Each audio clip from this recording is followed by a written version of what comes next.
Hello, everyone. I'm glad to be back with you. I didn't think it would be necessarily so soon, but a couple of crazy things have happened in the last 24 hours. And so this morning, many of you know that Marcus Rogers decided to do an interview with Joni Lamb. And in spite of the fact that she has a network worth $1 billion, we had to give her more airtime. She's had all the airtime. It's all available to her. And so we will dissect that later in the show with Pastor Ray from the Unction. And up first, I've got one of my new most favorite podcasters, and his name is Everett Gagnon. And he is Ohio for Freedom. And we are going to go into another thing that dropped yesterday, and that is Julie Royce's explosive audio recording of more strong-arming and more bashing and bullying of Jonathan Lamb. It's unbelievable to me. And you'll see this recording reveals. He asks all the right questions, and they're trying to force him into an NDA. So, without waiting any longer, Everett, welcome to the show. Thank you very much for being here. I appreciate your truth that you're telling every day. Well, it's an honor to be here, Laura-Lynn. And if you'll give me just one moment, all I will say is I've been watching you since the COVID 2020, and you have always been a voice of the people, and you're very much appreciated. And the few friends that I have in Canada, they love you up there, and you're very much appreciated. And this feels like the same thing all over again. But anyway, glad to be here, and I'm going to shut up. It really does. And no, don't shut up today. We want to hear from you because your voice really matters. And also, I find it to be extremely discerning in the spirit. And I appreciate what you're saying about telling the truth, because it's the only way to do life and to live by our principles, because God is watching. And it has brought both of us to a very crazy place right now. So you have been going over and over this audio recording. And you know, before we get started, is there anything you want to do to just kind of set it up from the impression that you got from the whole thing? Well, I think it shows you, this doesn't even feel like a board meeting, or maybe I'll say it this way. Jonathan, they don't even treat him like a board member. This was just like a yes man session. And the way that was it, Tom Arnold just talked down to him constantly, calling him son, you need to mature. And the whole premise of the thing is they wanted to coerce Jonathan to agree to certain things, ultimately sign that NDA. And it makes you wonder if they if he had acquiesced, signed the NDA, well, then they could have totally cut him loose anyway. But he's already on paper agreed to be silent. So it was a total ambush. But it shows you how things work, evidently, at this level. Yeah, you know, and I think ultimately we're going to play just a bit of it so that people really understand. So, you know, some people, they want to know more details, and other people are like, oh, it's just a big mess, and, you know, we don't want to. Tell me in your words, why do you think it's important to cover this story so carefully? Well, I don't want to get on a trail, but I will say this. I'm old enough that I remember certain experiences that I went through as a young man. And then I remember Jim and Tammy. I remember Jimmy Swaggart. I remember Robert Tilton and others. But we still have to live with the official narrative of what actually happened. The people had no voice. Today, the people have a voice, and that voice is not going to go away. And words matter, details matter. And no, you don't get to just create the narrative that you want to spin. And so we're seeing this thing play out like something we've never seen before, in my opinion. You know what I'm wondering? I'm wondering if Joni Lamb did not predict that people would actually come to the table to have a voice in this the way that they are, because all across the internet right now, I can't find a positive thing that anyone's saying about Joni and Daystar. Right. We have this interview with Marcus. It's being, hotly contested. People are saying, like, you didn't even have the facts before you went there. So, right. But people are really weighing in, and they're deciding that it's important to discern the truth, because too much spiritual abuse has happened in so many people's lives. And I'm getting all these emails. I don't know about you, Everett, but people are saying, this is what happened to me. I was spiritually abused, and they have no voice. The church has got the power. They've got the Sunday morning mic. They've got the strength to, have people around them who are paid to be around them. And when someone is spiritually abused, there's nobody. There's no one to speak for them. And when I saw all of this, I'm like, this is wrong. This is wrong. Someone has to speak. And so we've begun speaking, and our voice is being carried far and wide. Yeah. Yeah. And here's the thing. Anybody that's been through spiritual abuse, first of all, if you're within that cult environment, and I'll use that word, first of all, you're totally insulated. You don't realize it. But when you begin to come out of that abuse, it does not happen all in one fell swoop. It's not a click of the fingers and, oh, you're out of it and you're free. Laura-Lynn, this can take years and years and years. Tomorrow's Thursday. Tomorrow will be the 2-week anniversary that I actually found out because I went and got a transcript that the fellow that ordained me in 1983 would go on to be a registered sex offender. I didn't know that. And now how that's affected me going forward, I don't know, but I'm sorry for sharing something that's really, really personal. But what I'm saying is, I get it. It takes a while, and the things that we've been involved in, I've been working with Robin Torgerson of Mega Maniacs, kind of focused on one ministry, one church. But you'll air somebody's interview, and then people call, and then that interview will cause somebody else to wake up and break free. It is a process, and it needs to happen. All of these abused victims need to be heard. And then the healing process, it takes a while, but it's time to get out of the water, get in the boat of safety. Jesus is the boat. He's the safety. And so let it continue. It needs to happen. It needs to happen, and the abuse needs to stop. And one thing that keeps coming to me, Everett, is God will not be mocked. He's seen it all. He's seen it all. He's seen from the beginning. Doug and Lisa's marriage, Marcus and Joni's marriage, all the relationships, the harm, the hurt, the lies, the deception. And God has seen it. And if it's all perfectly good, that's going to come out in the wash too. Exactly. Let's start where I began to find something interesting, breaking free in this undercover, this recorded broadcast was at about minute 7. So JT, do we want to start there? What note did I make on that one at minute 7? Oh, about Jonathan's being so rebellious. Yeah, let's have a listen. Jonathan, I'm not going to be official, okay? You at the same place. You got to make a decision. You have to make a decision as to what you're going to do and what you're going to allow God to do with your future. And we're here to talk about one of the recommendations that you brought to us that we have to deal with today, okay? And we're going to deal with it.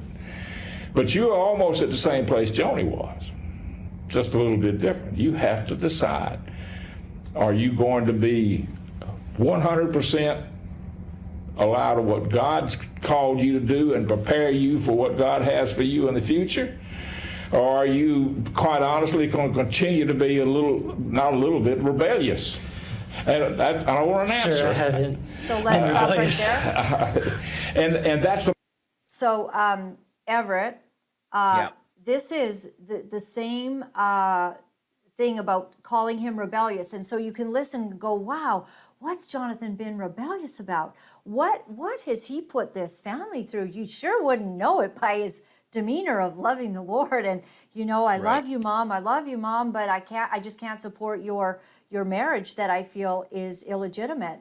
And I can't read this online. I mean, so you begin to wonder. Now, Jonathan's kind of going to explain it, but this guy, Tom Callender, he sounds like a piece of work, Oh yeah. And if I can back up just a little bit, and within that same clip, he's talking like he's the final arbiter of God's will for Jonathan. And boy, you got to decide. And I'm Southern, so if I talk Southern, I come by it honest, okay? But boy, you got to decide.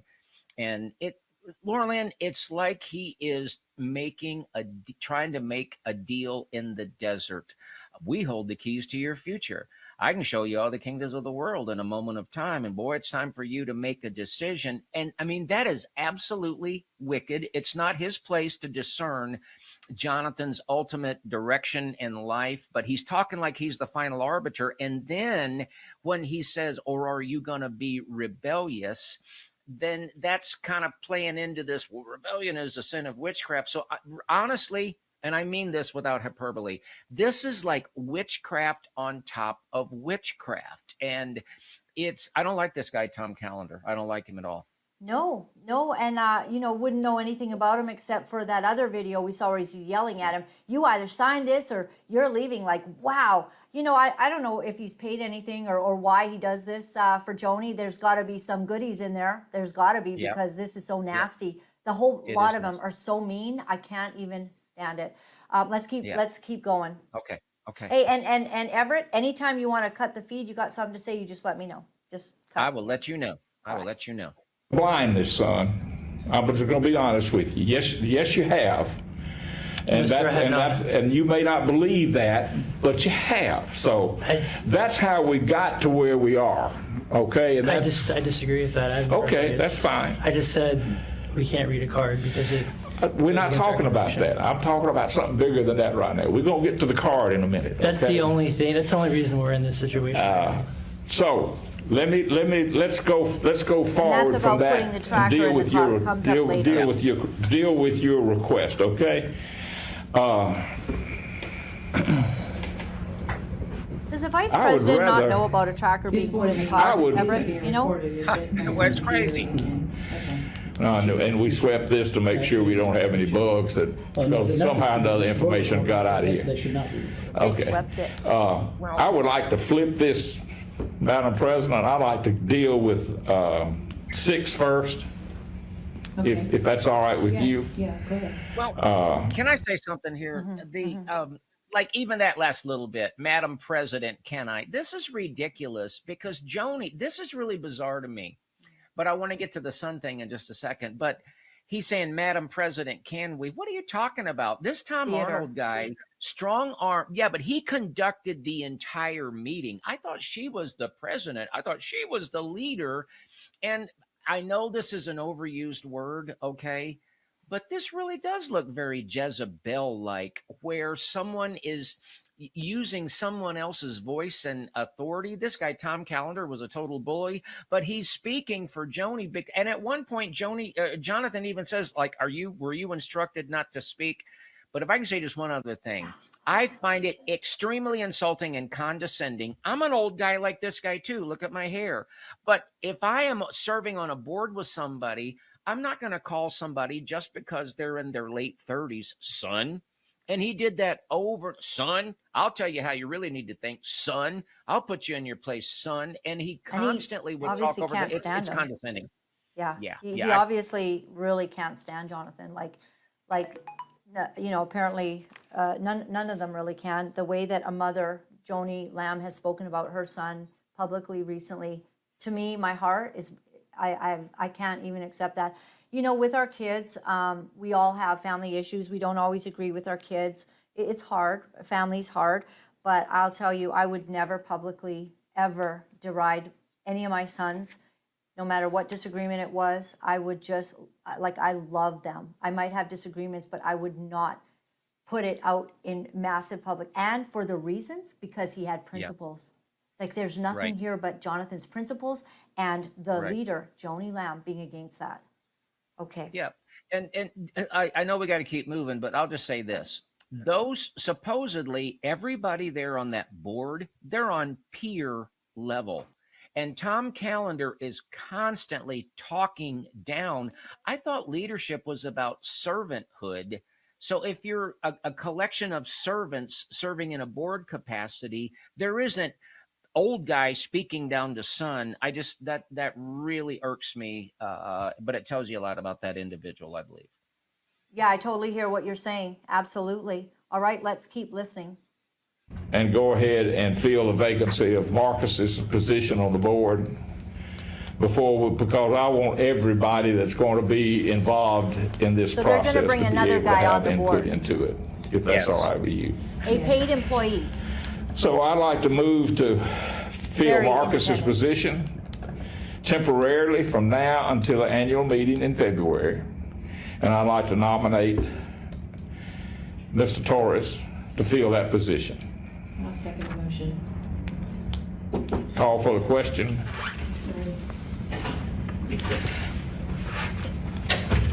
You know, a board needs to be independent, if I might just say in the middle here. Like a board to bring accountability, if you have an employee who doesn't want to lose their salary, that's not a good board member.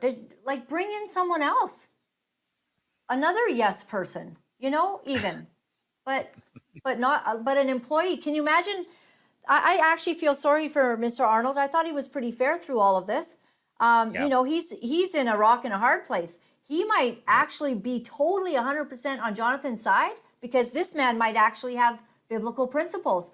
But Mr. Arnold, you know, Torres, he's being put in a position where, well, you know, if Joni don't like you after you're not standing up the way you should be in the board meetings, then you don't have a job either.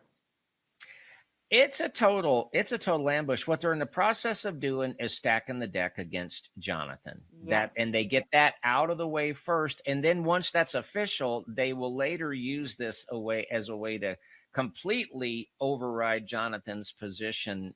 This is dirty stuff here. And It's Jonathan dirty. smells a rat because he ain't nobody's fool. You know, some people have been saying, you know, Jonathan kind of comes across like, you know, he's kind of a gentle, more weak kind of person. And I'm like, no weak person gives up everything in the world for righteousness. He's not weak. Don't underestimate his meekness because of righteousness and God's hand on his life. There were a few times where he absolutely spoke up, and when it's later in the video if we'll get there, but when he is calling for a third party investigation, and he reiterated that 2, maybe even 3 times, this is not a weak young man. He's got a mild-mannered spirit. I wish I had more of that, but he showed some backbone in this exchange. Absolutely. Yeah. Okay. We'll continue here just for a moment. Here you go, sir. Thank you.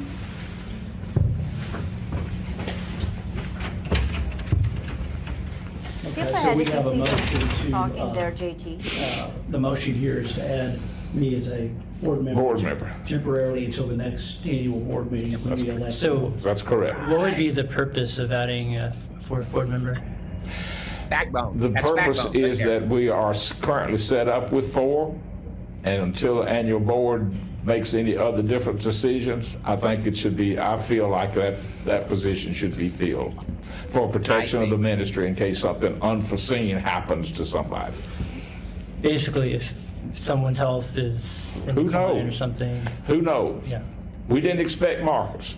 We don't know what tomorrow Well, holds. we know you've never been to the hospital. So, Who knows, you know? Now that was interesting. He said, "We know you've never been to the hospital." He's going, Right. You have no relationship. He didn't even show up at the hospital. He's there on his deathbed for 2 weeks, you know, or 3. I don't know what it was. Yeah. Tom Calendar's got an agenda, and they said, Yeah. I feel. So, yeah, I don't know what the dynamic is there, but he's very, very strong armed, Okay. Don't trust him. Don't Yeah. trust Mr. Calendar. I don't foresee that Yeah, happening. I think our job here is to make sure that the ministry is protected to the maximum. And I think that gives a better covering and protection for the ministry in case something happens to one of the other 3. Yeah, if we're going to talk about some of the more serious things, he needs to be on the board to hear all that stuff. Right? And he's Good been along point. the journey. So when you say, basically, this is just giving Arnold the extra privileges to be able to participate in these high-level discussions That's and correct. decisions, versus just being the secretary. Yes. Yeah, well, Where Was he that can hear it decision- anyway. He can hear it anyway. So, yeah, but Jonathan's just calling out. This is just talk about power plays, which Tom will say later. No, this is a power play. The guy's already clued into the conversations. He's already there. No, they're just trying to diminish Jonathan's authority position within the board. I mean, it's pretty obvious. Wow. Been All right. discussed beforehand, because I haven't heard any discussion about addition of. I think your dad actually sent an email sometime back that if something were to happen to him, he actually appointed Arnold as one of the people that would help in that process. I don't, it was one of, not sure, Yeah, if you and Dad were to die in a plane crash. Yeah, so Yeah. Arnold was really the only person, because it's already I gotten. think there was a Yeah. So, email. the Go ahead, Pandora's Everett. box been- No, this exchange here, I think there was well, Joni, darling, was there an email or not? And there's something else that plays into that. He's going to ask, I think Tom Callender's going to chime in, and I think Jonathan's going to say, when was that? And then Tom Callender, who is extremely brilliant, is going to say, oh, it was a while back. Well, thank you, Mr. Callender. Thank you for letting us know that it's not in the future. I mean, it's a... These guys are wordsmiths and silver-tongued, and anyway, let me shut up.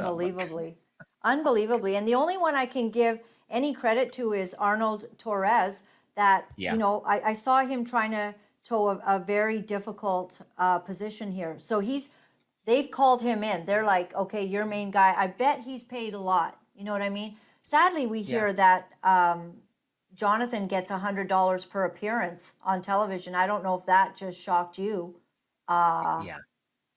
People on TV get paid a lot of money because it's a very high position. Your voice matters. How you put forward. You're the heir apparent. You get $100. I don't know if I saw that right. I was just in shock. I did Okay. hear that. Now, are we at 13 yet, JT? Minute and a half. Let's jump forward to 13 because stuff starts happening here and it gets really interesting. Okay. Well, you were the fourth member of the board. Well, right now, When your dad was alive, you were the fourth member. Yeah, but there's 2-1, so the motion passes. Right. so the motion is adopted. Yes. So now, Motion's Arnold, you are passed. now officially in this conversation. Okay. Understood. Thank you for allowing that switch to take place. First, I want to make absolutely sure we're now dealing with Jonathan, okay? And your recommendation that you So brought this to the is, board. we're on point 5 now? We are now on point 5. Okay. Okay? First, I want to make absolutely sure that you received what we received yesterday, that The letter from Mr. from Lynch? John Lynch, making absolutely sure that where Daystar stands as far as your religious beliefs. Yes, sir, I received that. Do you have any questions on that as to? So let me check with you, Everett, on this. So Yeah. what I began to discern, because then I think we can jump forward a bit, is that they're now presenting Jonathan with a document which is going to state that any of your religious beliefs we're going to respect from now on. Now, why we didn't do that way back when, but we're going to Right. respect your religious. Is that what you got from this? Well, yeah, and then he's going to kind of try to get his mom on the record with acknowledging that she hadn't gone along with that before. And it seems like they kind of slippery their way out of it, but I agree with you. That's kind of what's going on here. Okay. So jump just a little bit ahead, JT, and then like maybe 30, 45 seconds. His request that she asked Arnold and myself and John to sit down with you. I didn't sit down. I called in, and we had our bridge discussions. That's where we wound up with committing and asking the president to make that commitment, and she did, and that's what we gave back to you, which you then rejected that proposal. So this is doing nothing except confirming what we offered you months ago. Yeah, I rejected the 14 points that were required Okay, to but be able to. and that was it. So 14 now points. Yeah. I don't want to know. make sure that right there is, you understand that Daystar will never ask you to violate your religious Well, that's great, commitment. because if that had been put in place from the beginning, we probably wouldn't even know each other right now, to be honest. Okay. So does that 'Cause take everything that's away? what started everything. Okay, so there's no issues.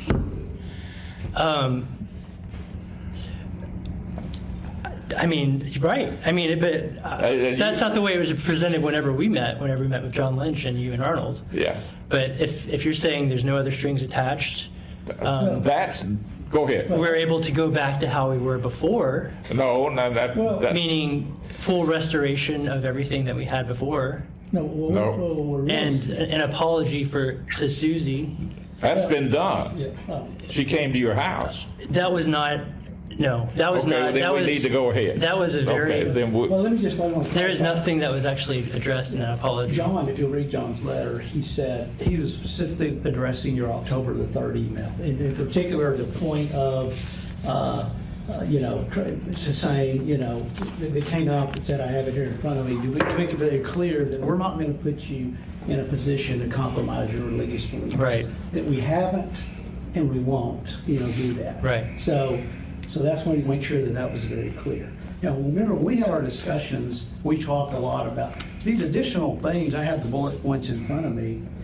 These discussions were about trying to get you back to ministry now, you and Susie. Your mother agreed that you would not have to read, a viewer comment like that. We went through that. That was the key point. And well, that's great, but remember, up until before this meeting, her stance was, if I didn't believe God sent Doug into her life, we couldn't do ministry with her, meaning we never had a chance of coming back. So this is obviously a huge step. So that's good. But I just want to show you where we came from. well, so we want to make sure that. Is that correct? What we're saying This is is the part, yeah. Have you been instructed not to talk? He asked, she's just sitting That's there, not true. because they're all doing her bidding, and she doesn't Yes. want to speak. She's Right. behind the scenes. She's told them this is how it's going to be. And what they're offering, Jonathan, they're not offering him full restitution. They're saying, Exactly. you're going to be allowed to just live by your religious convictions. I don't know about you, Everett, but I would think that would be not, we don't need to make a legal document about that. Right, exactly. This is so disingenuous. What they're trying to do is lock him down so that he can be legally contained and quiet when they just push him off to the side. Yeah. And I heard Pastor Ray talk about this a couple months ago. Well, he's in on the feed. We'll bring him in here. Yeah. Yeah, Go ahead. and here's something that I see kind of playing in, okay? And what Pastor Ray was talking about is even churches that don't even really have a budget yet, or, there's like maybe one person on staff or whatever, they traffic in the future. There he is. You remember saying that, brother? And by the way, nice to meet you. But let me finish this thought because I'll probably forget. Is that it's a control mechanism. People have a call of God. They want to fulfill that call of God. So they're always like leaning forward. And it's like you have this commodity of somebody's future that you dangle out in front of them. It doesn't matter if it's a small church or a large organization. They're trying to make a commodity that they can sell and they control. And in this case, it's with Jonathan and Susie's future. So it's not there's nothing outlandish about Jonathan and Susie at this point because they have been made these promises. That's why they're part of why they're there. They've been made these promises. One day you're going to. And now these people want to dangle it in front of them and be able to use it as an incentive to get the kind of behavior that they want. Amen. Pastor Ray from the Unction podcast on YouTube. Thank you very much. We're kind of weighing in on the board meeting where they're trying to pinhole, Jonathan into signing an NDA, which basically, from my understanding, it's not really restoring his position because this never should have happened. He never should have lost a position. He never should have been downgraded to looking after different parts of the company because, So what do you have any thoughts on that before maybe we'll just quickly move into the Joni interview and I'll hear from both of you on that and then we'll see where your time is, Everett. Yeah. Thank you, Pastor Ray. We don't have his sound. Just a second. It might have been me. All right, brother. That's it. All right. All right. Okay. Yeah.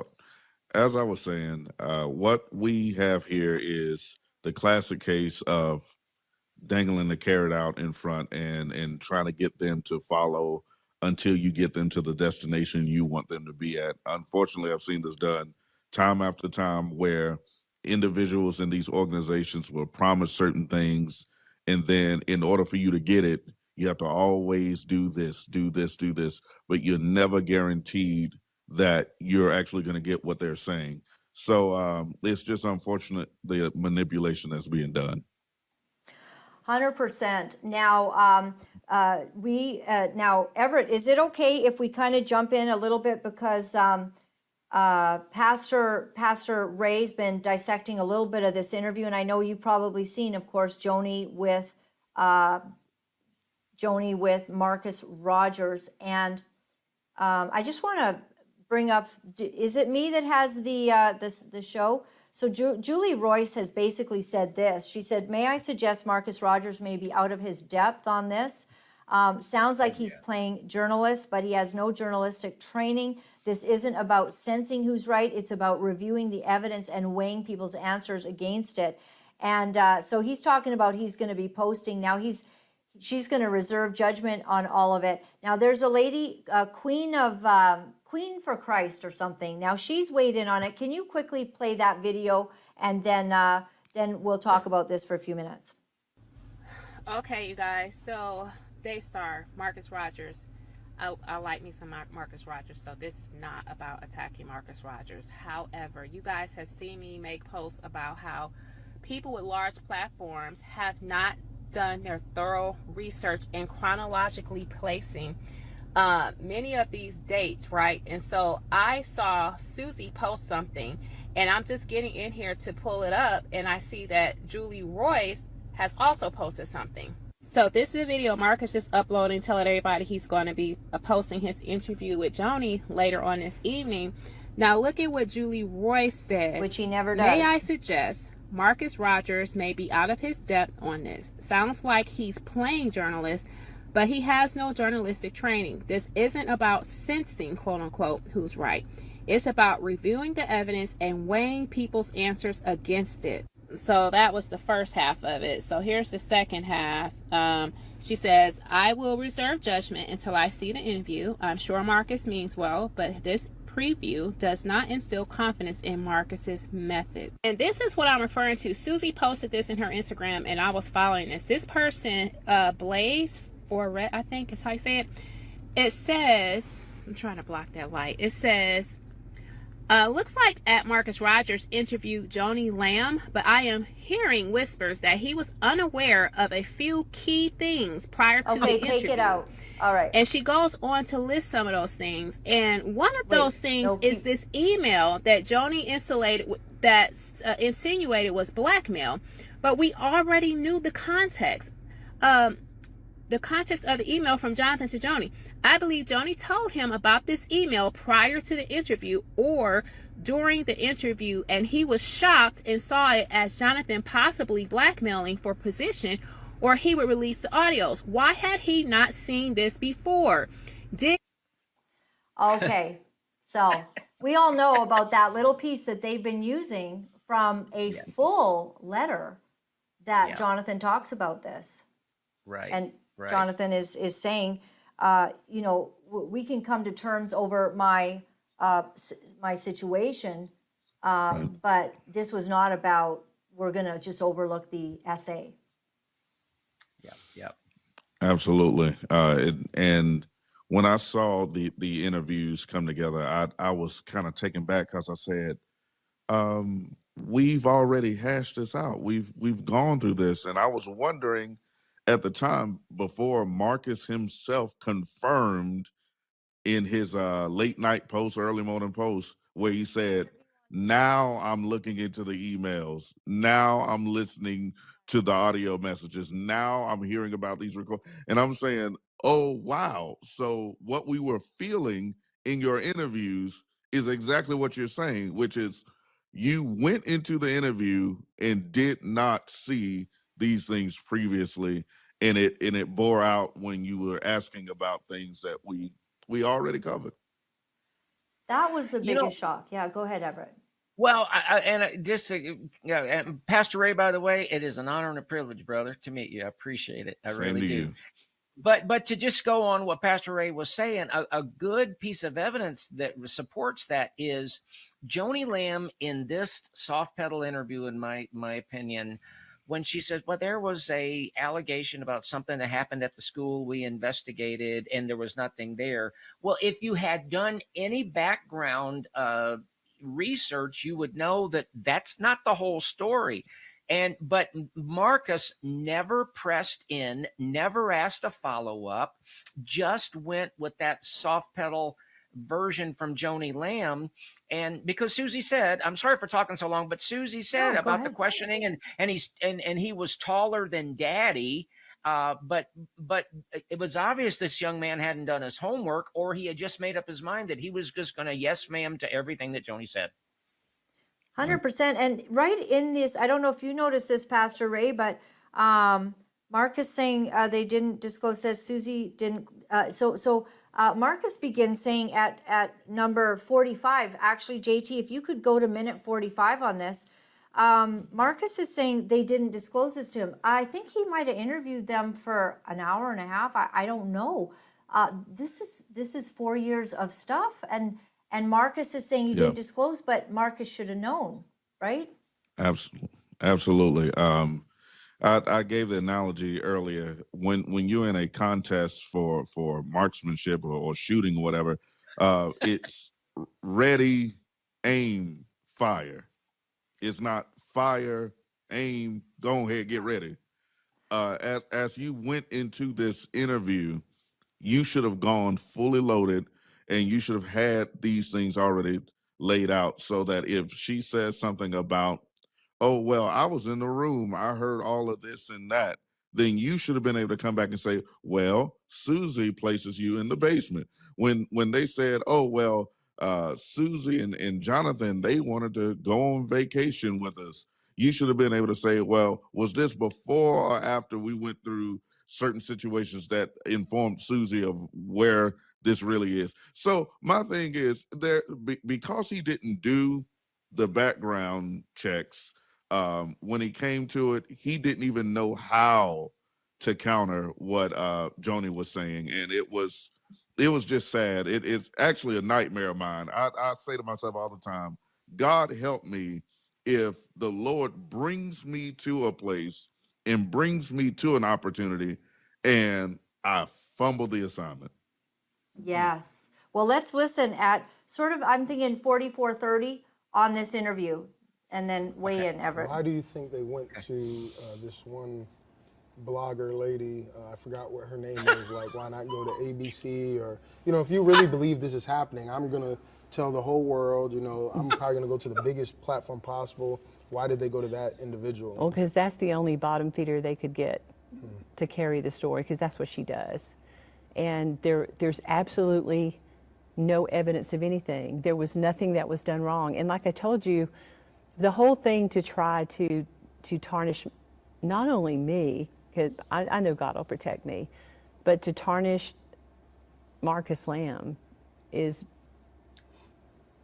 the most difficult part of all this, because he was such a great man, such a great father, and God had used him in such a tremendous way, he and I together, to build Daystar.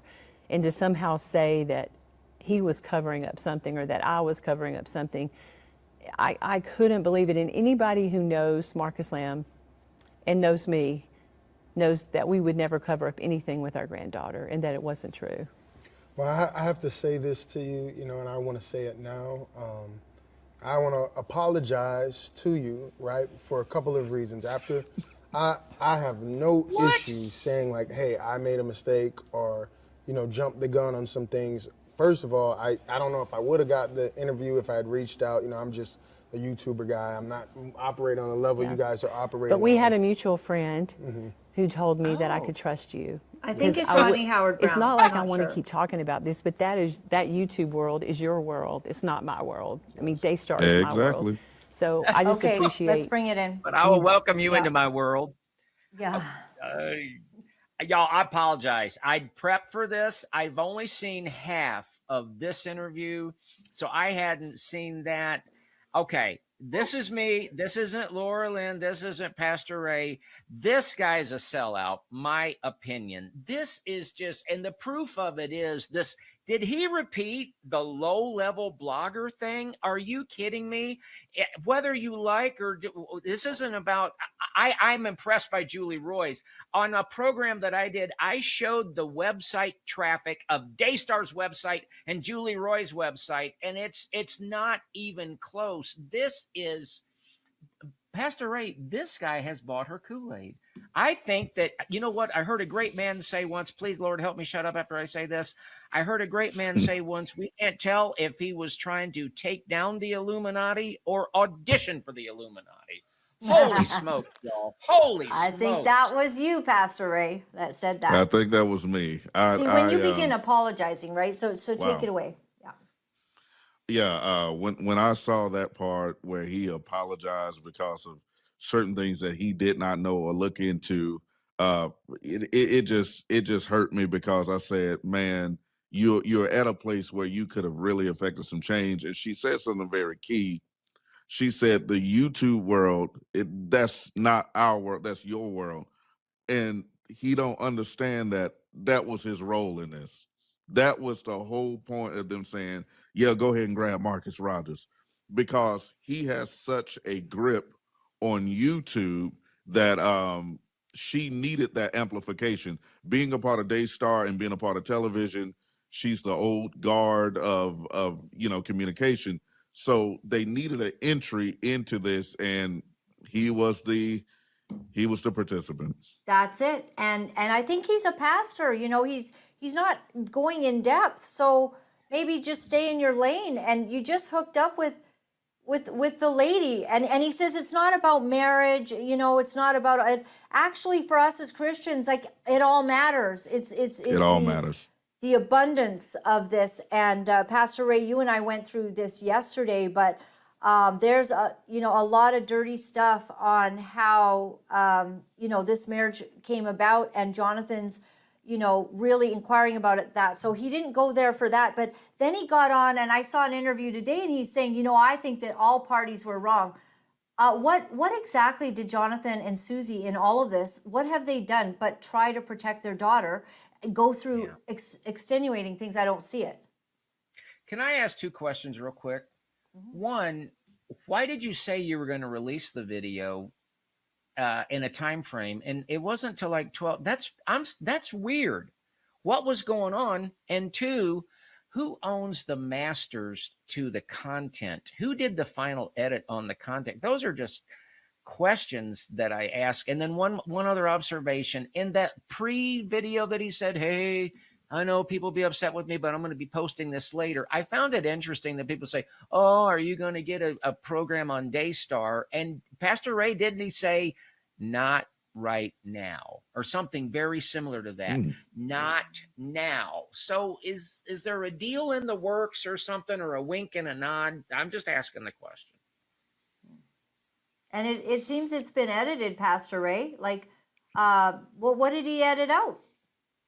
Yeah, you can definitely tell this was an edited video. I think that second question, well, both of the questions are very inquisitive. I want to know, really, why did it take that long? I highly doubt it was just an uploading issue. I think a clue of it was in his post, all about I'm now looking at this, I'm now looking at that. It might have been some trepidation because you're now seeing things that's always been there, and you're trying to find your workaround before you get your video out because you don't have your story together yet. But even if it ain't that, even if it's something else, the second question comes up: who owns those masters? Who is the one that had the final say of this is what we're going to release, this is how it's going to be played out, this is the narrative of it?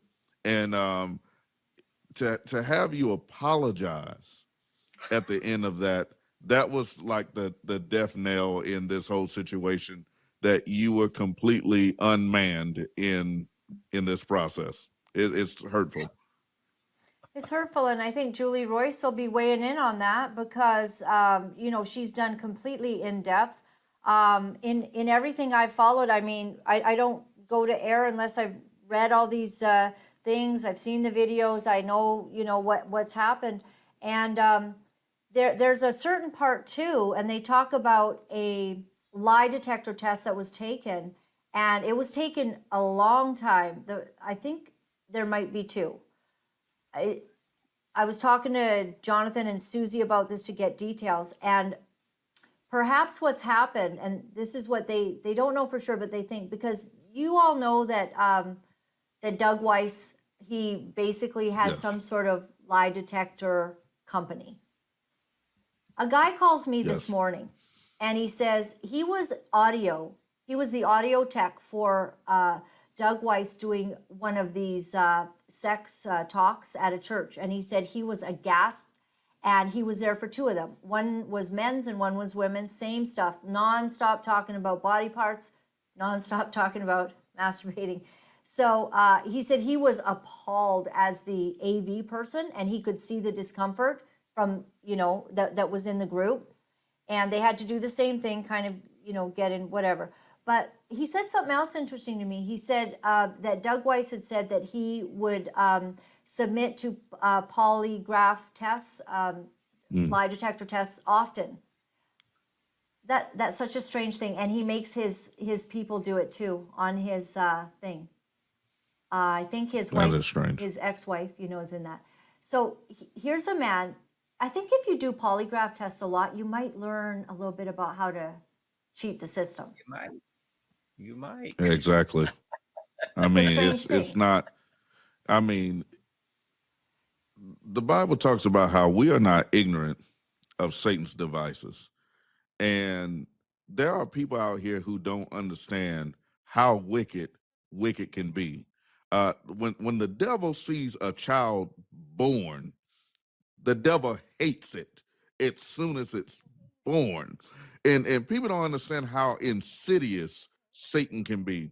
And you would think to yourself, well, there's no way they'll manipulate evidence. There's no way they'll manipulate polygraph tests. I mean, that seems a little extreme. You better stop being ignorant of Satan's devices. Wickedness has no bottom. And I'm hoping people will just wake up and realize what you can do with money, power, and information. And I can tell you story after story what has happened in church circles where people's lives were totally destroyed and the ones in power were able to make it go away. Please wake up. Yeah. Mm, mm, Amen. And I think that's why this is such a buzz, don't you? Like, there's hundreds of thousands of views on all of these videos. People are hungry because they've actually had this happen. Like, for Marcus Rogers, I just want to say, you just gave, like, they have $1 billion network to go all day nonstop about Joni's point of view. Right. We have the voice of the people. We have the voice of the underdog who doesn't have that anymore. That's Jonathan. So to go to Joni, well, I just got to get both sides. We have both sides. Yeah. We've seen her Right. go on the table talk with the ladies and lie about how it came down at the beach house. Yeah. And we dissected that like nobody's business yesterday, Pastor Ray. That was laser Yes. work we did there. Absolutely. When you throw in this and that, it's like you're covering. And what I would want to know right now, and tell me what you guys think of this, where's Pete? Ah, Now, well, Where's Pete? where's Pete? I want to say this. One of the things you're seeing in all these little bitty voices that all of a sudden, whatever, that we're all speaking into, it's this, though. The body of Christ, the collective numbers of people together, we actually kind of form a polygraph system also. And these guys ain't passing the polygraph. They're not passing it. That's a really good point. That's a good point. Let me ask you, like, personally, if I was accused of something like that, I'd have the facts and the figures, and I'd be not happy. And I'd say this is Front and center. categorically untrue. And by the words of my testimony, I would be found to be in the right, because that is the heritage of the Lord for those who are righteous and love him. Go ahead, The Pastor. righteous are as bold as a lion. The righteous are as bold as a lion, and the scripture says that the wicked flee when none pursue of him.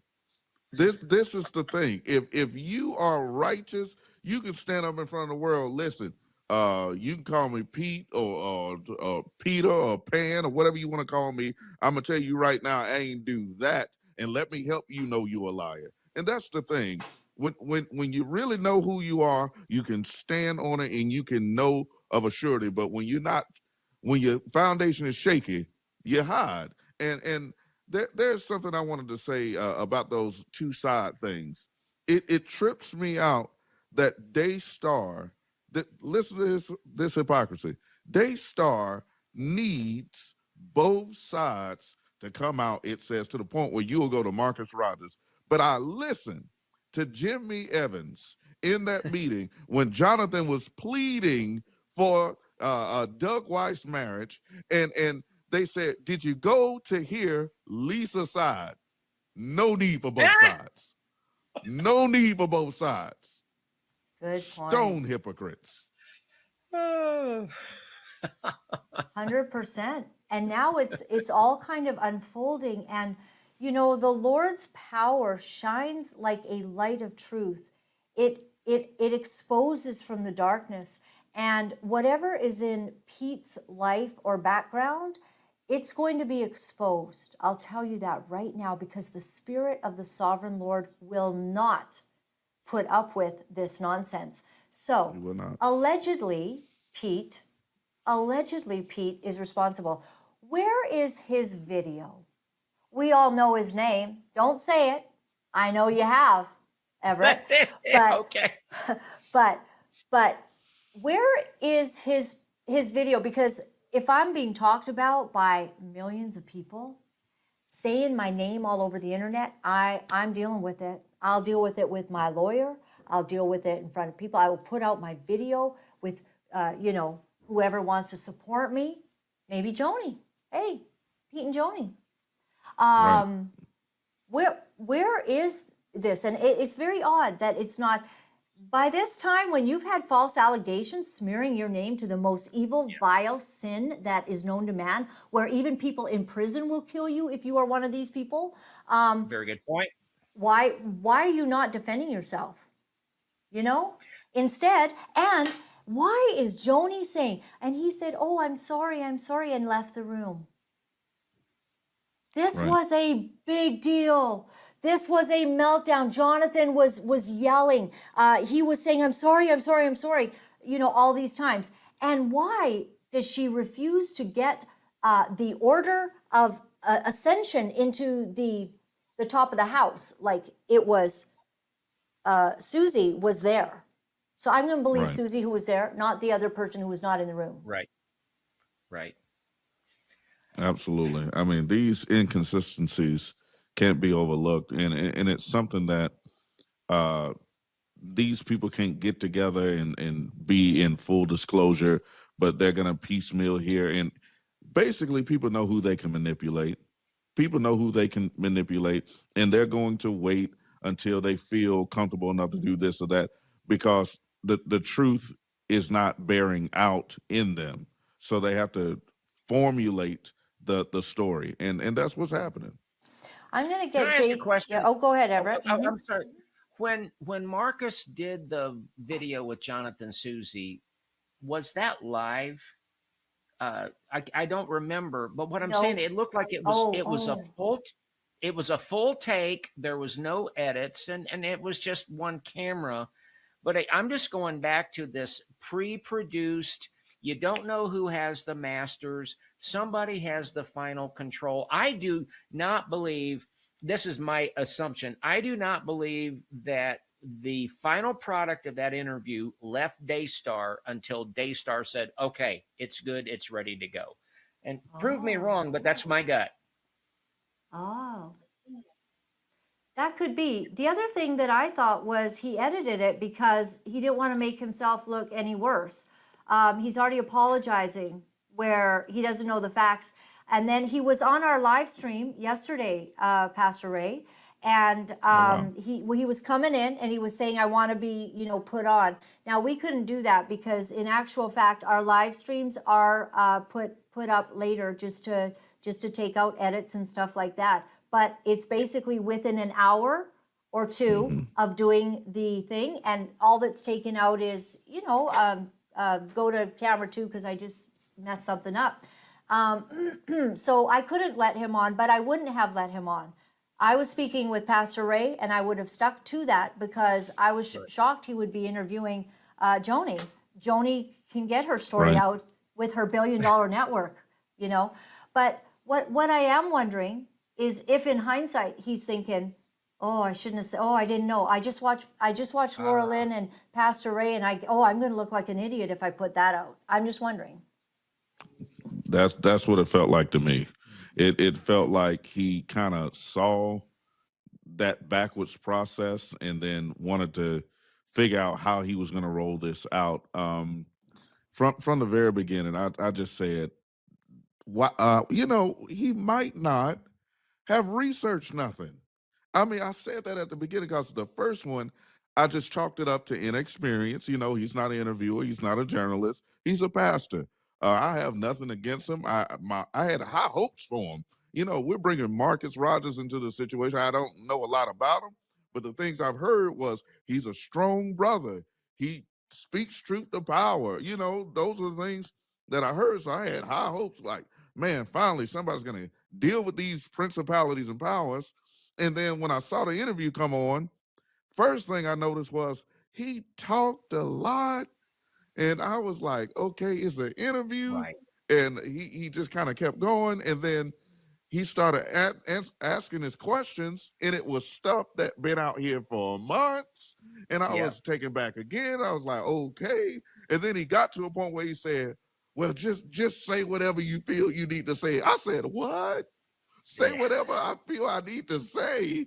It was, I just feel, and that was the first interview. I just feel that by the time he got to this one and he heard the feedback from everybody, that it kind of had him like, wait a minute, what did I miss? What didn't I see? What didn't I research? And it really could have been a factor in him not going ahead and coming live, uploading the video. It could have been a factor. I don't know. Yeah, and we make I'll say mistakes. this We're grace for him, but this is just so serious. Go ahead, Everett. Yeah. I apologize for that, but one thing that he said in that interview, I heard the first half, but I really, it's like, dude, what?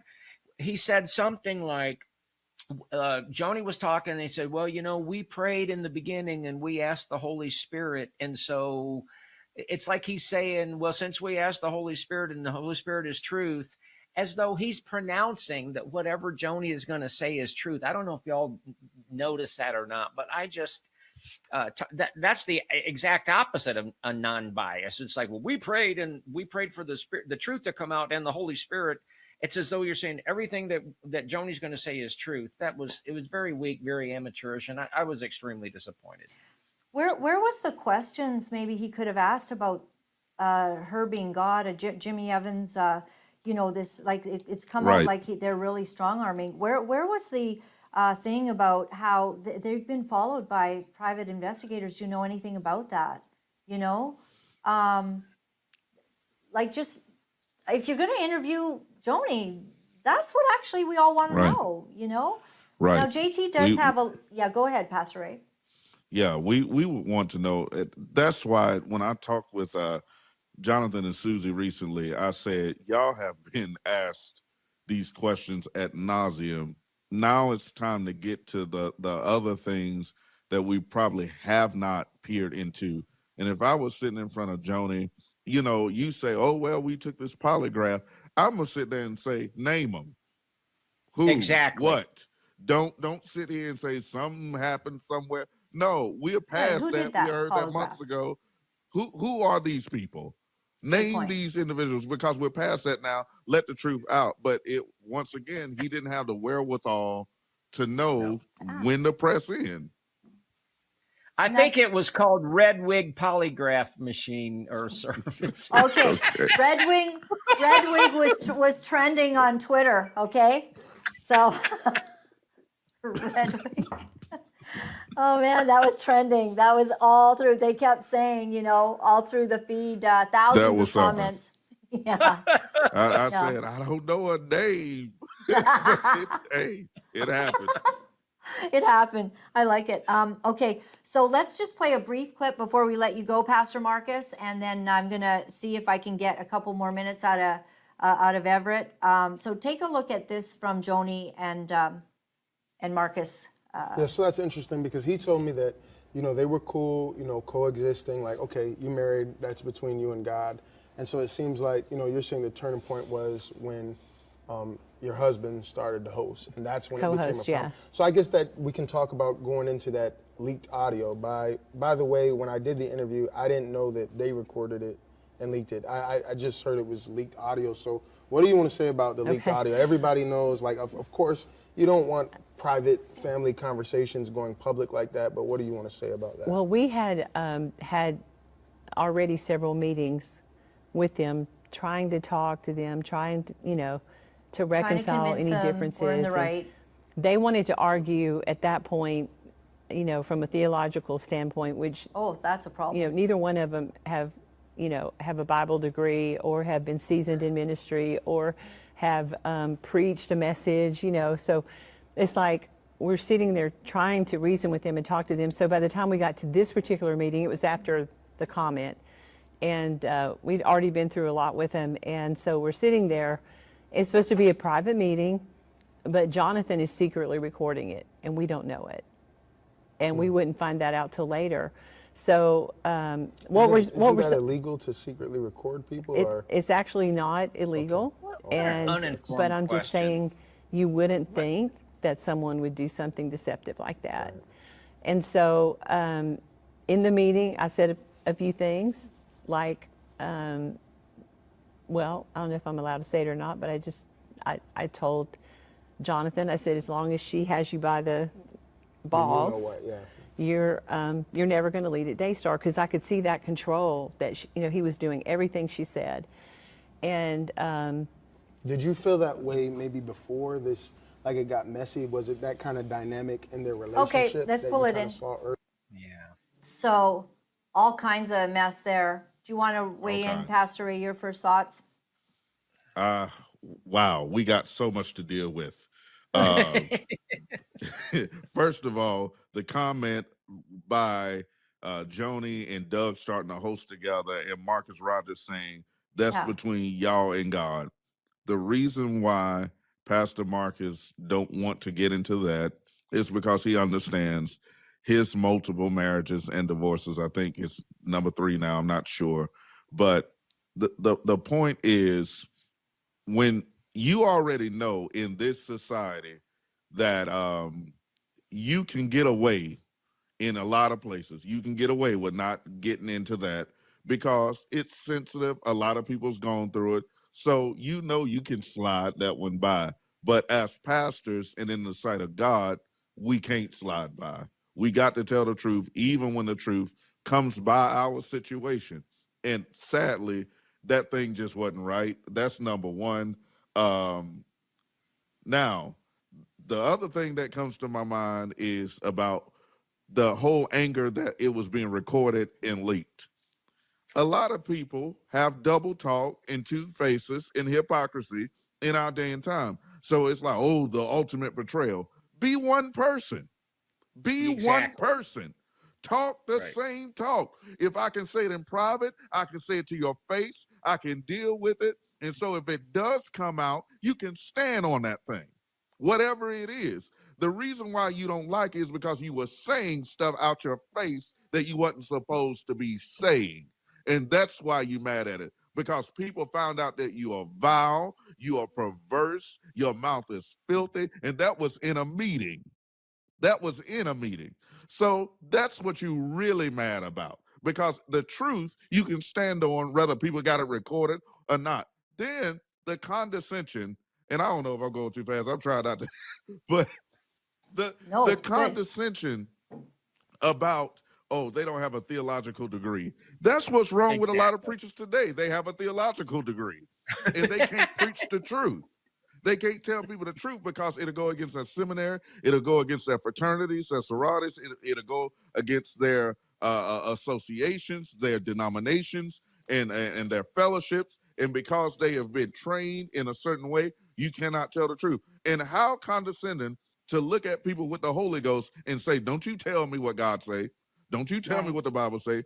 Don't you tell me the truth. How condescending are you in your spirit because somebody's telling Herod, you cannot have your brother's wife. But in this case, Harriet, that you can't have your sister's husband. And you mad about it. And then the bottom line is, at the end, you saw where she got in between husband and wife. This is a diabolical demonic spirit when you try to cast issues between husband and wife. Oh, your wife got you by your testicles. Here's the thing. In this day and time, marriage is breaking up, homes breaking up, family problems, issues everywhere. How can you even cast a seed? That is a demonic spirit in you to even try to cast a seed to bring division between man and wife. But you was happy when you had him by his whatever. You was happy then. That's so good. Yeah.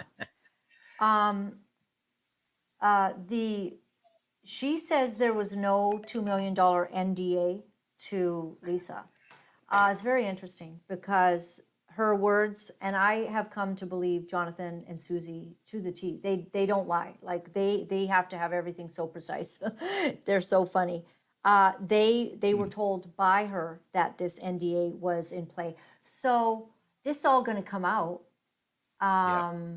There's no hiding this. If there's no NDA with Lisa, I'm actually happy about that because I believe that Lisa has been smeared more than anyone across the nation. Yeah. Apparently she's an abuser. Apparently she's an abandoner. Apparently, as Doug Weiss yelled in the video yesterday, he just doesn't have to take that kind of treatment from her, and God has done a miracle to release him from that. Wow. I bet I Lisa didn't know has God's something to miracles included deception. Let me just say this and back off. If even go back to what we were just saying, I thought it was so weird. Marcus Rogers says, I wasn't even aware of a leaked audio. I didn't know that he'd recorded it. Oh, so the audios just go around leaking themselves. It just this guy didn't do any homework at all. And then he also called it a family meeting. Dude, that was not a family meeting. That was not a family meeting. That was the Jimmy Evans School of Submission. But let me jump off here. But yeah, let me just say, and we're going to let you go, Pastor Ray, but let me just say that the night that Joni called me, it was the night of my first broadcast where it went up live. She called me. And then later on, the top person from Canada, Daystar, called me specifically, did you record that conversation? I was able to say no, but I should have. I should have recorded Joni Lamb saying to me that Susie Lamb is a pathological liar. I should have recorded that Joni Lamb said to me that Jonathan, he's trying to kill me. Now, I don't think she meant in the physical sense. I think she meant, oh my gosh, like, okay, she's lost control of the narrative, hasn't she? And the thing is, when they were all in that meeting, she thought she had it all, sewed up. Before I let you go, Pastor Ray, and get your final thought, but so this is my share. This is what they're all saying to Marcus. Now, Marcus Rogers, at the top of his, I never seen a video that has to say this. You can only imagine that he's getting a lot of feedback. He says, listen, y'all can be mad at me, throw stones, hate my guts, say all that hateful stuff, and threaten to unfollow me, but y'all know I don't care about having followers. Woe when all men speak good of you. Okay. Everyone was speaking good of me when I did the interview with Jonathan and Susie. Yes, brother. I could have just left it at that and been on top. I am used to this. I have been doing it for 12 years. Y'all did the same thing with the Trump stuff. And I think he goes into a whole bunch of stuff. Now, let's look at some of the comments here. How likely is it for a grown man and a child to have two accidental, innocent, naked encounters? This is what happened. He could have asked about that. That's all out there, you know? And are you hearing something else on our feed, JT? Okay, it's just interesting. All right, he is being too gushy with her. This is what people are saying. The people are speaking. Joni just won't apologize for anything, ever. That's Right. That's the words that come stronger from her mouth. Wow, I can't believe I just heard them conclude that Joni is due an apology. Amen. I mean, if you started watching, please don't waste your time. It's what someone else is saying. Oh, I'm so glad Jonathan recorded meetings. Marcus did not keep that same energy in this interview. Well, Marcus, I'm so sorry for you. You wasted your time, a good suit, and the effort of traveling to Daystar, not eating your lunch, and even using your own money to buy the ticket. May those who sent you pay for the trip. But anyway, you could have simply given all your sweet notes to Rachel to interview her mom. That might have been more effective and understanding than showing up yourself. Lord have mercy. There's not good comments. Nope. Yeah, this is very ugly. Jonathan and Susie, be at peace. The Spirit of truth is on your side, praying for you. The amount of evidence is against Daystar on this, and he didn't know that. I'm actually sorry for him. This is the kind of thing that if this was happening to me, I'd be, in my bed in the fetal position going, I totally screwed up. How do I make the apology video, Right. So Pastor Ray, before we let you go, what's your final word? My final thought on this is I just feel that this was a very wasted opportunity, which it's looking like that was the word he was looking for, but I feel like this was a very wasted opportunity for this brother to stand tall and deal with the principalities and powers that are in the control of Christendom. And the public is seeing that he could have said the truth. He could have given the right questions, but he didn't do his proper research. And so now he's back in that position. That's why he's saying, this is not my first rodeo. But the other sad part of it is, brother, it's not about you. If I would put this at the end, it's not about you. It's not about your integrity and you got a exclusive and you were the one that called and you were the one that got from both sides. It's not about you, brother. This thing is about the kingdom and what is happening within it. It's bigger than family drama. It's bigger than Daystar. It's about the fact that there are pastors and leaders all over the nation connected to not only Daystar, but other channels who are the ones feeding whatever to the masses. And we need the truth to get to God's people. And it is good that we had an opportunity where we could have uprooted some lies, but instead we were apologizing to it. Wow.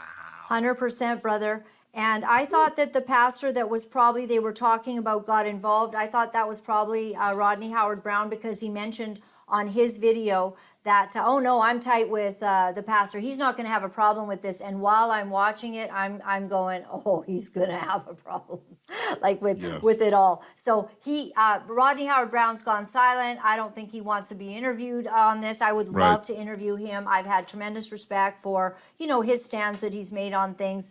But the silence of the church, I have, somebody coming on to talk about that, a big name tomorrow that's going to come on to talk about integrity in the church. But I just did not see, I did not see in all of this. I forgive Marcus Rogers. Do you all say that we forgive you? Yeah. Yeah. I want to say that. Like an apology. It would help. I'm just saying it would help. I'm praying for the brother. Yeah. I'm praying for the brother. Yeah. This was new to him. Mm-hmm. This is new to me. Yeah. And I pray that all light and all truth comes out. And I just hope that he will humble himself before God. You know, you're in a position to speak to God's people. You have a great following on YouTube, and the enemy needs your space. He needs your space. And we have to be better stewards of what God gives us so that people are not deceived. Wow. 100%. Pastor Ray, I'm glad you and Ohio for Freedom, you're all here. Everett, Appreciate you. yeah, appreciate you guys, and appreciate you, Pastor Ray. I'll continue because I'm hoping Everett can give me just a couple more minutes if you can. That'd be great. Love you, brother. See you again soon. Say hello to your beautiful family. Thank you. Love you. God bless Keep you. it up, brother. Appreciate you, man. Absolutely. You too. God bless.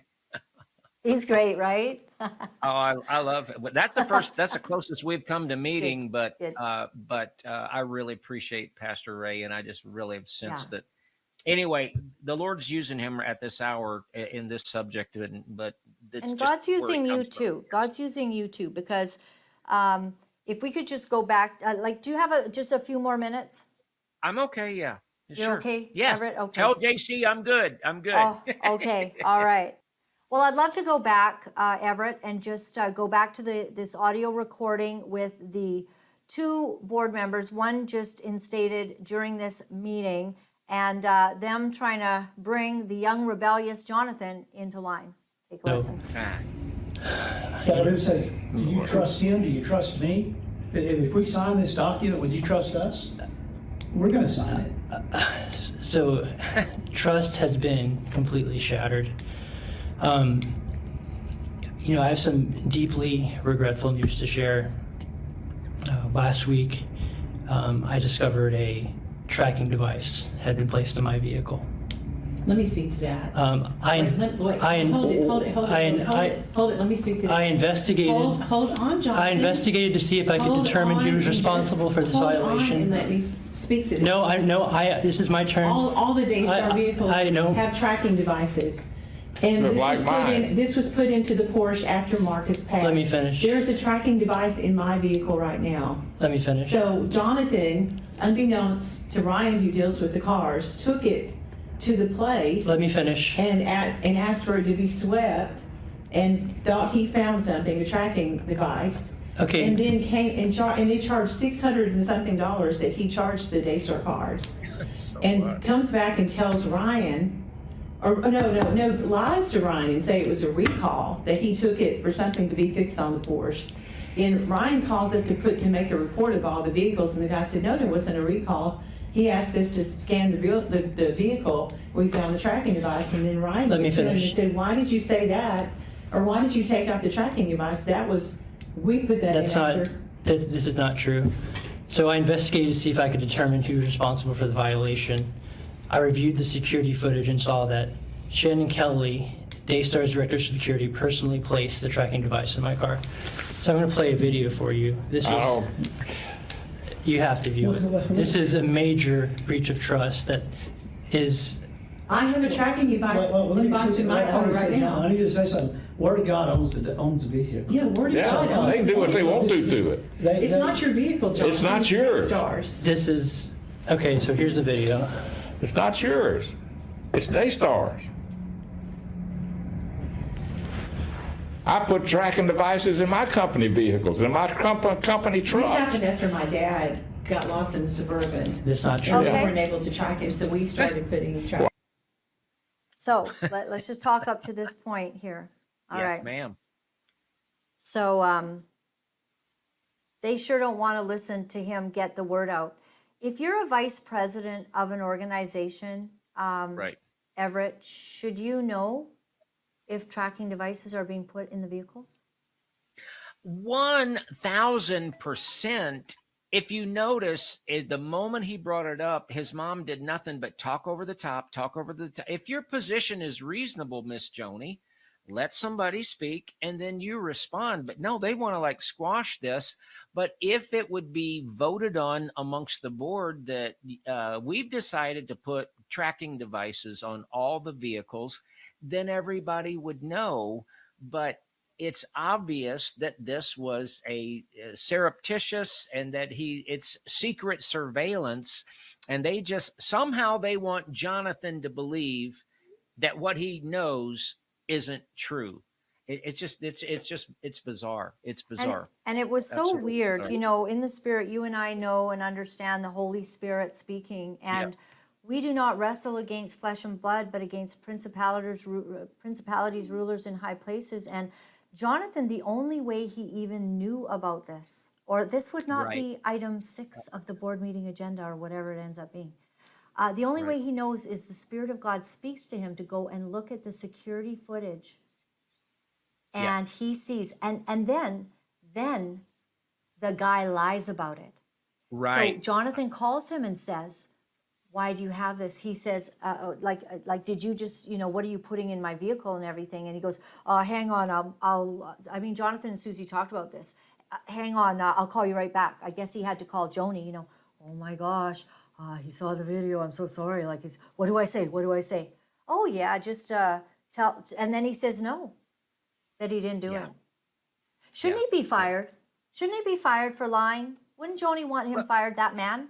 That man right there who told Jonathan and Susie, no, that's not a tracker I put in your car. Shouldn't he be fired? Well, he's doing her bidding, so no, he shouldn't, because he's doing her bidding. And He's getting I went through this paycheck for once. I went through this in a work situation where some management, but they were lying to me. And I'm like, okay, you're lying, but there's still a way I can survive.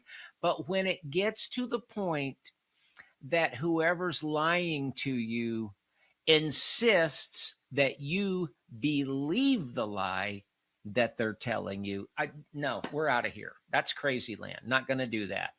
If I know that you will lie, that's one thing. But if you demand and command me to believe your lie, no, ain't going to happen.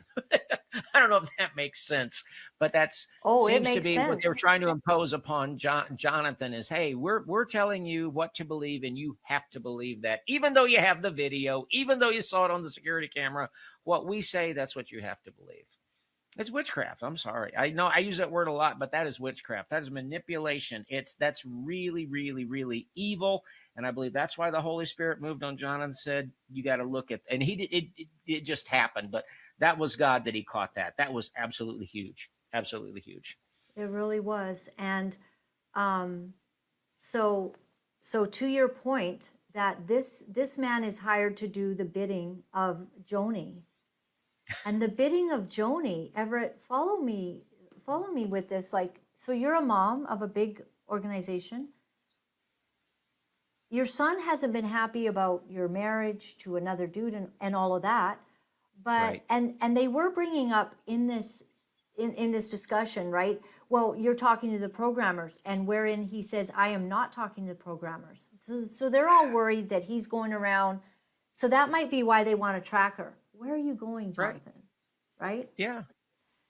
But a mom puts a tracker on his vehicle, and she's in alliance with the hireling. Right. Who lies for her. Yeah. Yeah. And she pays him to do that. Whoever this man is, they named his name. Like, God help you, sir. Because God is watching. You're in the middle of it and you're being named in with this nonsense. God help you.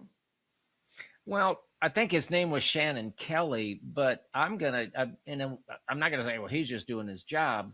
But I'm sorry, I got to put the responsibility on Joni. It's obvious that Jonathan has grown up in a and please don't get mad at me, folks, for saying cult-like environment in some respects, but he's been very, very, very, very compliant, and which means that Joni is very, very, very, very controlling. And I was here once, I might as well say it.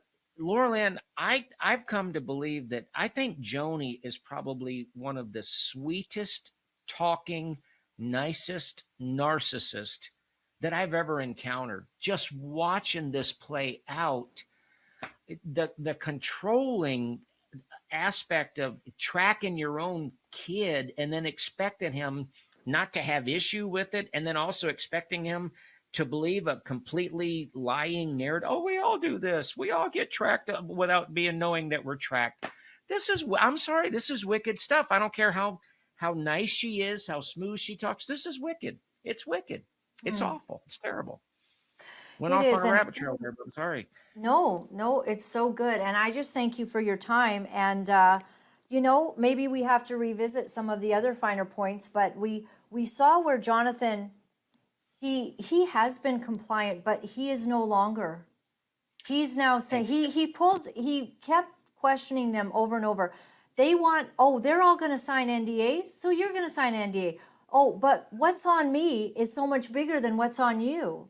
You all are trying to squeeze me out. You don't like that I've stood for righteousness in the face of my mother's wrongful marriage. And now you want me to sign something to be silent. And you think that we're doing it. Why wouldn't you do it? Yeah. And here's why I said this quite a bit earlier, but I'm very proud of Jonathan and Susie. And I'm also going to say, they're coming out of this, and I'm not an expert, but I do have some experience with people, and this is a process. And even they will look back on this a few years later, and there will still be these aha moments where you're like, I didn't believe the effect that was still having on me. So good for them, and God help them, because this is a very difficult place for them to be in. But the process is continual. That's what I was trying to say. But thank the Lord, it's more than begun, and you ain't going to be able to stop it. Amen. Well, I'll tell you what, I just want to thank you so much, Everett, for your time. One of the things I saw you reporting on was a couple of really deep dives you did into Joni and Marcus and what happened in 2010 and what took place November 30th, ironically the same day as Marcus' death. And you really looked in depth. Are you able to give us a 2-minute synopsis on that? It's this. If there's something prophetic here, folks, you're going to have to be the one that interprets it prophetically. So pray about it. But these are just notable, observable facts that on the 18th of November, 2010, an attorney representing 3 alleged victims of Daystar met with attorneys from Daystar. 12 days later, on the 30th of November, is when Marcus and Joni Lamb launched what I would say, what I've come to believe is really a smear and a lie about that. There wasn't extortion. That's not what was happening, but that was on the 30th. It's just really interesting that then on the 18th of November, in 2021 is when Jonathan and Susie found out that they had been lied to. And sadly, on the 30th of November is when Marcus Lamb died. And it's just out there. It was also on November 30th of 2013 that Paul Crouch from another network died. And then I also found it interesting, and it's just something that I observed. She said it when on the Lance Wallno program, that Joni said that when Marcus passed away, that her son-in-law, that would be Josh Brown, I'll just leave that right there, was there in the room. And you just kind of go, that's interesting. Very interesting. Those dates are interesting. Yeah. Well, I found it interesting because I know that Josh Brown and Susie Lamb took turns caring for Marcus Lamb at his end of days. And that happened because the family wanted to be sure that someone was there at all hours. And so Joni would sleep in the room, and then the family members that could come would watch Marcus in the night. And the interesting thing was that Susie and Josh Brown were the ones that kind of gave up their sleep at night in order to be there with Marcus. A funny thing that Susie mentioned, and it kind of ties in with the curiosity, but Joni was concerned because whenever Josh Brown was there, his oxygen would be lower. And when Susie was there, his oxygen would be great, up at 100. But there seemed to be issues that when Josh Brown was there, the oxygen kept being unusually low. And so, yeah, it's just has been a concern. I just thank you. I believe the Spirit of God is manifesting in all of us because the Lord shines a light, and He takes off the barriers for the truth and the deception to be concealed, and He allows the truth and the light to come to the top. And you're one of those people that loves God and deals in the prophetic. You have that gift, and you're discerning, and I think there's a lot more to come. Do you? There's definitely a lot more to come, and none of us completely see it. But here's the thing. Thank you so much for having me on board. This is not an attempt at false humility. I'm a nobody from Cincinnati, but here's the thing. If this nobody from Cincinnati goes away, the Lord has a lot of nobodies, and we aren't going away. I'm head of the Nobody Union, and we have decided we're not going away. So if that makes any sense. I've really appreciated your coverage. And so you are Ohio for Freedom on YouTube, and that's where people can watch your broadcast. Are you broadcasting every day, or how do you do it? Do you just do it when the Lord leads, or? We're broadcasting more often than we planned on because stuff comes up. I do have a pretty regular slot Thursdays at 7 Eastern. Tomorrow at 7 Eastern, I'm going to have Pete and Barry from the Trinity Foundation on, and I think they're publishing an article tomorrow. But just as other things come. But Thursdays at 7 is a pretty regular time. Well, this story is going to hit mainstream by Sunday, so yeah, it's not just going to be the menial podcasters and lower level. What did Joni call the low level bloggers? Yeah, that's it. It's not just going to be them anymore. You know something I haven't heard yet, but it's gonna percolate up, and you can't. The voice of the people is not going to be silenced, and that is a positive. I never thought I would say this. When the IHOP thing was playing out initially, and it still is, I realized this is different than PTL. This is different than Jimmy Swaggart. The people have a voice. And Laura-Lynn, if you could go back 30 years ago, 40 years ago, to some of those people involved in there, they are still carrying deep, deep wounds. And in this environment, hopefully, people won't have to carry this stuff around for decades like they did before. So, but the Lord's doing it, and nobody's going to be able to stop it. Yeah, and a good friend of mine was there when Jerry Falwell was dealing with, Jimmy and Tammy. And so what she said was that it was so heavy, like just disclosure after disclosure were coming day after day. And then there's a moment when the dam breaks, and the truth is sort of able to shine a light on the darkness that has been there. And so thank you so much, Everett. We appreciate you. Very much. God bless you. Let's do this again. Okay. All right. Okay. Thank you. Thank you so much. God bless. Bye-bye. Wonderful. All right. Wow.